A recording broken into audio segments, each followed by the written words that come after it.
Assalamualaikum warahmatullahi wabarakatuh. Perkenalkan, nama saya Deswita Syamsul Surajat, mahasiswa MBKM Kedokteran Pelajar dari Universitas Surya Kencana ke Universitas Juanda Bogor. Di sini saya akan mereview pertemuan hukum pidana mengenai presentasi makalah dari kelompok 1, yaitu kelompok saya, yang berjudul berlakunya Undang-Undang Pidana menurut tempat terhadap tindak pidana pembunuhan oleh warga negara asing. Adapun rumusan masalahnya, yang pertama, apa yang dimaksud dengan tindakan pidana? Yang kedua, unsur-unsur tindakan pidana dan apakah warga negara asing memenuhi unsur-unsur tindak pidana tersebut. Yang ketiga, ruang lingkup berlakunya undang-undang pidana suatu negara. Yang keempat, asas tentang berlakunya undang-undang pidana menurut tempat. Yang kelima, pengecualian yang diakui dalam hubungan antar bangsa. Strafbaarheid adalah suatu perbuatan manusia yang dalam bahasa Belanda digunakan juga istilah handling, yang berarti perbuatan. Jika ditinjau lebih lanjut mengenai istilah perbuatan manusia juga merupakan istilah yang sempit untuk memutuskan apa yang dimaksud dengan delik. Bila digunakan istilah handling, ini berarti perbuatan manusia yang aktif, sedangkan yang dimaksud dengan strafbaarheid adalah meliputi tindak yang aktif dan pasif, yaitu bila seseorang tidak berbuat.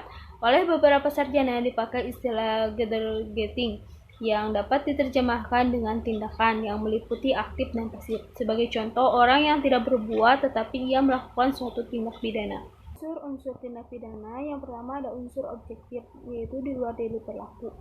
Yang pertama ada perbuatan atau kelakuan, yang kedua ada akibat yang menjadi syarat mutlak dari delik, yang ketiga ada unsur melawan hukum, yang keempat ada unsur lain yang memutuskan sifat tindak pidana, yang kelima ada unsur yang memberatkan, yang keenam ada unsur tambahan yang menentukan tindak pidana.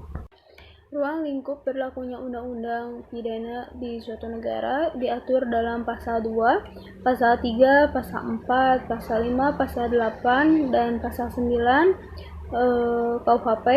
Diberlakukan legislasi delikti atau undang-undang yang berlaku di tempat tindak pidana itu telah dilakukan terhadap pelakunya telah dikenal orang sejak abad ke-9. Sejak abad tersebut diberlakukannya undang-undang tindak pidana suatu negara baik terhadap warga negara yang sendiri maupun terhadap orang-orang asing yang diketahui telah melakukan suatu tindak pidana di wilayahnya, ataupun diberlakukannya undang-undang pidana suatu negara asing terhadap orang-orang sesungguhnya bukan warga negara tersebut sebenarnya bukan merupakan suatu yang asing lagi dalam praktek seperti yang tercatat di dalam sejarah hukum pidana. Dalam sejarah hukum pidana, Meyer elemen prinsip atau yang oleh Van Hammel disebut dengan Grundgesetz, yang keduanya dapat kita terjemahkan dengan perkataan asas dasar. Asas-asas tentang berlakunya undang-undang pidana menurut tempat. Yang pertama ada asas teritorial atau Territorialitätsbeginsel atau juga disebut dengan Landbeginsel. Yang kedua ada asas kebangsaan. Yang ketiga ada asas perlindungan. Yang menurut asas teritorial berlakunya undang-undang pidana suatu negara semata-mata digantungkan pada tempat di mana suatu tindakan itu telah dilakukan dan tempat tersebut haruslah terletak di dalam wilayah negara bersangkutan. Tentang hal ini perkataan Profesor Quantum bahwa setiap negara berkewajiban menjamin keamanan dan ketertiban di dalam wilayahnya negara masing-masing. Oleh karena itu, hakim dari setiap negara dapat menghadiri setiap orang yang di dalam wilayah negara masing-masing telah melakukan suatu tindak pidana dengan memberlakukan undang-undang pidana yang berlaku di negaranya.